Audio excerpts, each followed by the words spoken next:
Hello everybody.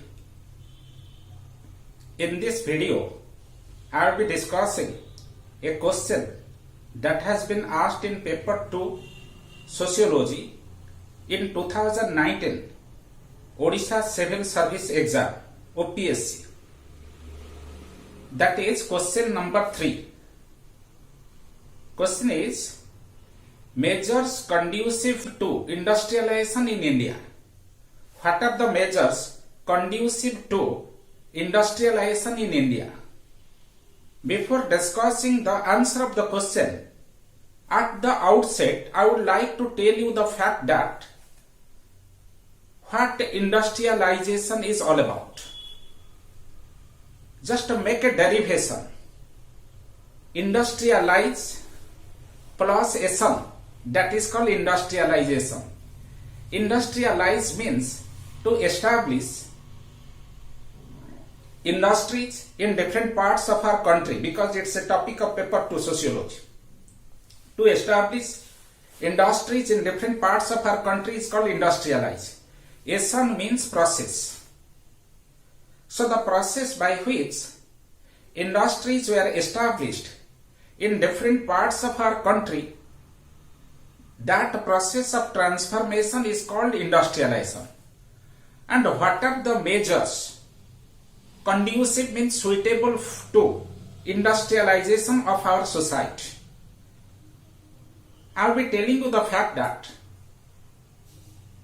Britishers are no doubt credited with industrializing Indian society, though their approach for industrializing India was very much sectarian, selective and segmental by nature. Why? Because Britishers only established a particular types of industry like cotton, textile as well as jute mills in India. Apart from that, no other types of industries were encouraged by the Britishers. Though during the Second World War period, certain other industries also came into existence. But in the post-independent period,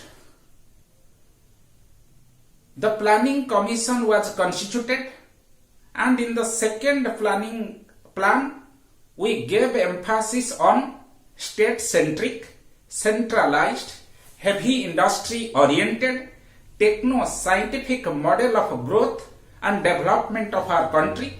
So, second 5-year plan eventually laid the foundation of massive industry, capital intensive industries as well as labor intensive industries in our country. So what are the measures which helped for industrializing our country? First of all is colonial experience, because Britishers treated our country as providing raw material at a cheaper price to the burgeoning or flourishing industries in Britain. They purchased the raw material from our country at cheaper price, and through advanced transportation system, they transported these raw material into Britain. In the factories of Britain, obviously, they were converted into manufactured goods, and again through transportation system they reached in India and they were sold out in our country at higher price.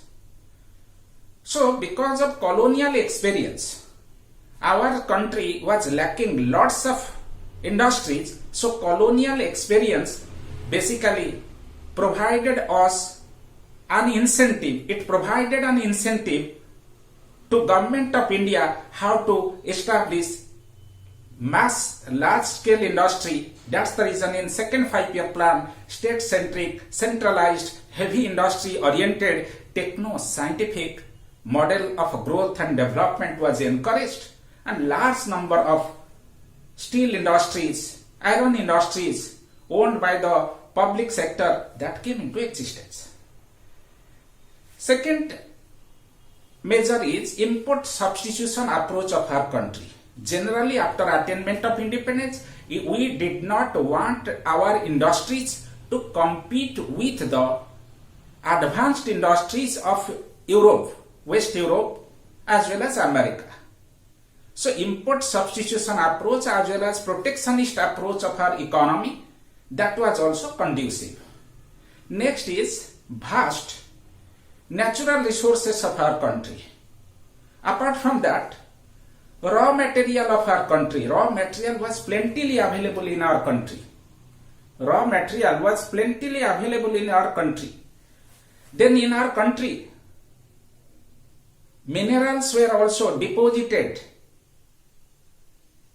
in our country. So huge mineral deposition, mines and minerals were there, and we wanted to add value to the minerals of our country. That also became a measure for conducive ambience for industrialization of our country. Apart from that, the population growth of our country, because of population growth, we could not create a job for them. Agriculture could not generate substantial source of employment for them. So right now, we wanted to engage our population in stable source of income, and that was also helpful for industrializing our country. Apart from that, we have a huge market because our population size is very big. So demand for finished good is also very high in our country. So good market is eventually conducive for industrialization of our country. Apart from that, in India, social capital also exists. What is that social capital? I am telling you, social capital means obviously giving education to the people, giving skill to the people. That is coming within the purview of social capital. Even our labor force is available at a cheaper price compared to European countries, compared to American countries. Labor cost is very cheap. That also provided a conducive ambience for industrialization of our society. Apart from this, I would tell you the fact that though in 1956 we basically adopted IPR, Industrial Policy Resolution, which is regarded as the Bible of, which is regarded as the economic constitution of India, particularly industrializing India. But actually, in pre-globalized economy, there was not a conducive ambience for industrialization. Rather, government was occupying a very important role, occupying a very important position, because public sector was having a commanding height. But in 1991, while government of India resorted to LPG policy, L stands for liberalization, P stands for privatization, G stands for globalization. That LPG policy eventually created a tremendous conducive ambience for industrializing our country, though in today's context, industries are basically established by private sectors in large number compared to the government sector.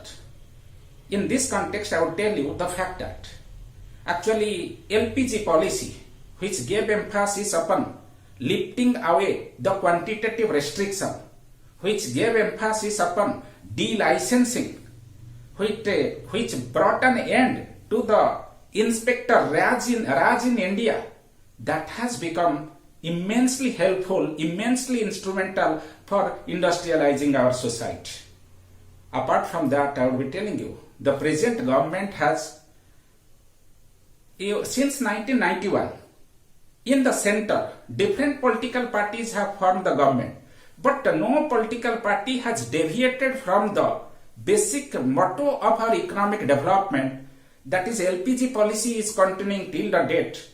It has created a stable ambience, and this LPG policy has also made the easy of doing business, because of which industries are flourishing. Apart from that, the present establishment has given emphasis upon start-up India, stand-up India. Even demographic dividend of our country is also helping for industrialization of our society. Apart from that, regional imbalance That is also another conducive measure for establishment of industry. Human capital is also growing in this country. Skill development has also been enhanced. These are the measures contributing for conducive ambience for industrializing our society. Apart from that, in this context, you have to mention also certain sociologists like A.G. Frank and his dependency theory of development. You can also mention another sociologist like Immanuel Wallerstein and his world system theory. In this context also, you can mention the analysis of Perry Bourdieu, who has given utmost emphasis upon cultural capital. Culture capital means Perry Bourdieu says that education constitutes the culture capital. And in India, culture capital has been substantially grown, and it has, because skill of the people is growing, educational degree of the people is growing.